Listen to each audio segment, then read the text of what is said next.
Hello. So, why am I making this video? Well, as a photographer and business owner of Let's Get Productions, I experienced something, and it was something that I didn't like.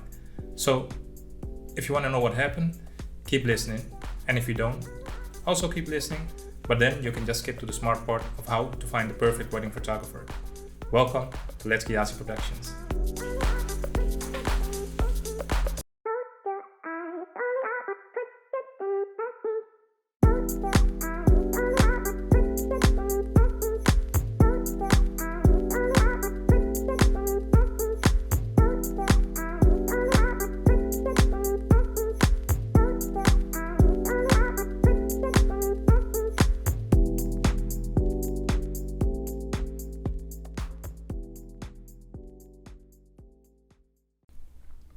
Okay, so a little bit of background information. I started photographing a few years ago and I loved it so much, I eventually decided to start a photography business. And well, this has been kind of a roller coaster ride for my love for photography because in one hand I had my love for photography and in the other I had my photography business, which I hope to grow successful one day.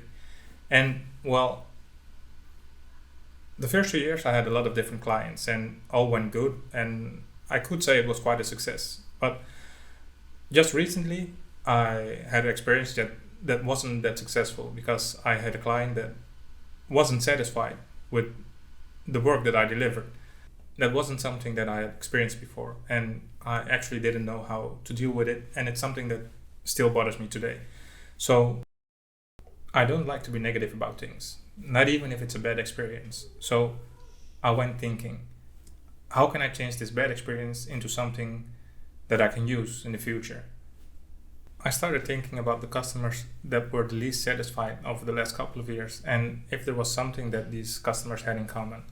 And well, that made me realize that a lot of these customers, it wasn't really clear to me what they exactly wanted from me, even after the initial interview that I had with those clients.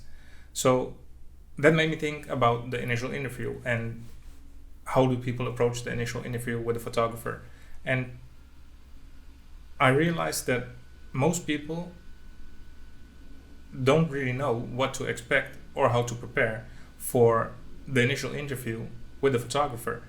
And in hope of helping those people and me to never have to experience unsatisfied customer again, I am making this video to help people find the perfect photographer for their wedding.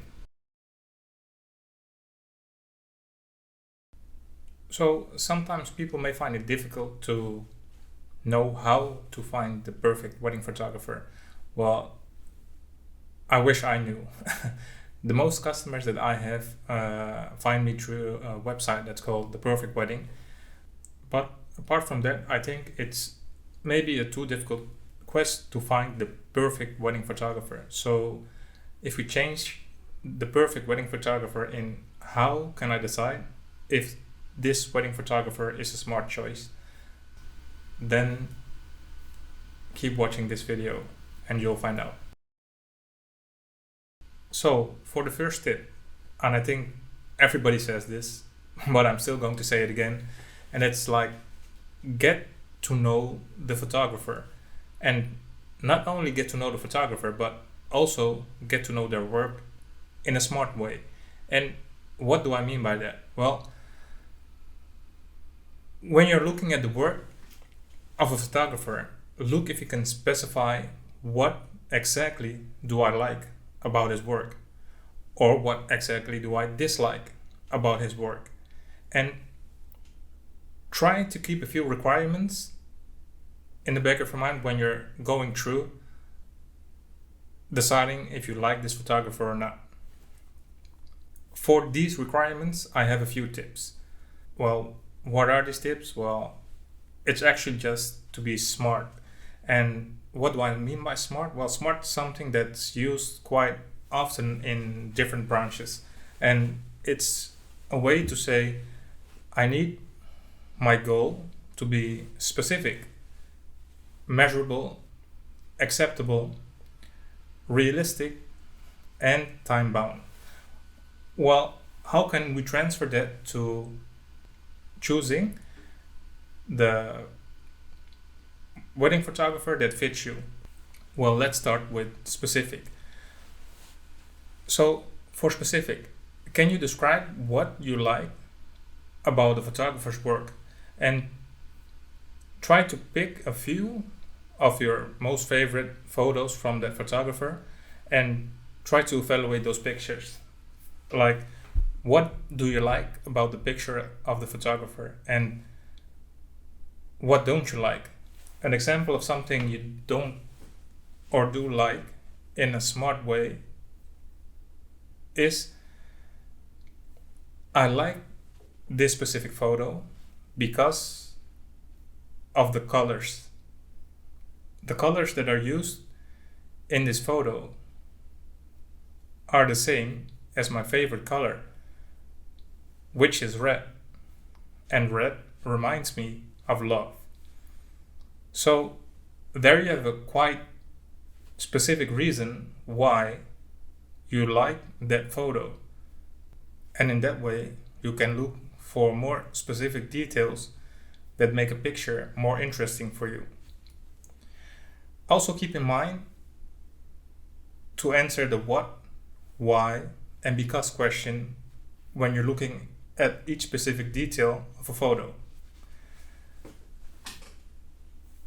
A tip to be specific is look for photos that you like and bring them with you or show them to the photographer at the initial interview. And ask the photographer to describe the pictures to you in a professional way. So if he does that, maybe it helps you to make your wishes more specific for other photographers that you're going to visit or have an interview with. Then the next tip, the next tip is to make it measurable. So how can you make the work of a photographer measurable? Well, measure the amount of products that will be delivered, and most likely this will be the photos. Sometimes there are also other products involved, but try to measure each product separate. An example of this is a photographer offers 200 photos with his deal. And is this enough? And if this is not enough, why is it not enough? What's the specific reason that the amount of photos you receive won't be enough? And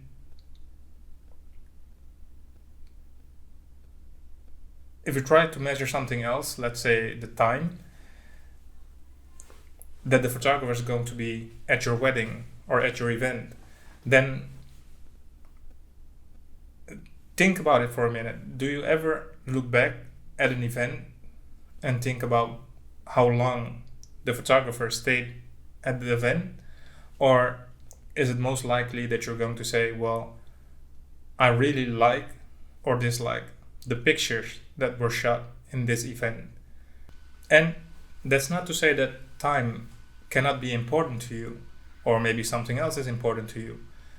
But if that's the case, then try to measure those things separate from the photos. So take the photos and the amount of photos that you'll receive and decide if that's okay for you. Then take the time and the amount of time that you'll receive and decide if that's enough for you.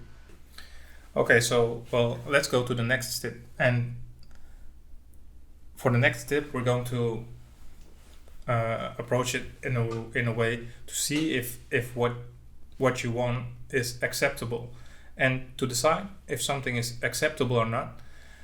You have to look at the deal that the photographer is offering, and if your only goal is to have a lot of pictures, then just look at the amount of pictures that you're getting and look what it's going to cost and if that's acceptable for you. And if that's the case, then just go with it. But maybe there's also something else that you want. And for all the things that you want, specify them. And if there are things that are missing in the deal of the photographer, write them down and discuss this with the photographer. And maybe even better, discuss this with your partner to see if it's acceptable for you that these things will be missing if you work with this photographer. And a tip for the acceptable requirement is ask the photographer, what is it that you are selling? And check if it's something that you want to buy. The next thing you have to ask yourself is am I being realistic? And well, how to know if you are being realistic? And that's something that's not that easy, because you're most likely not a photographer and you don't know what you could or should expect from a photographer. And because that makes things a little bit more difficult, a good idea for this could be to look on the internet and search for the 3 best deals that you can find and the 3 worst deals that you can find, and then compare those deals and see what's different in those deals, and then compare them to your wishes. What's also a good option is ask other people, and it would be best if they have examples of their experiences. And if you're not able to find any people that have an example of the experience that you're looking for, there could be a good reason for it.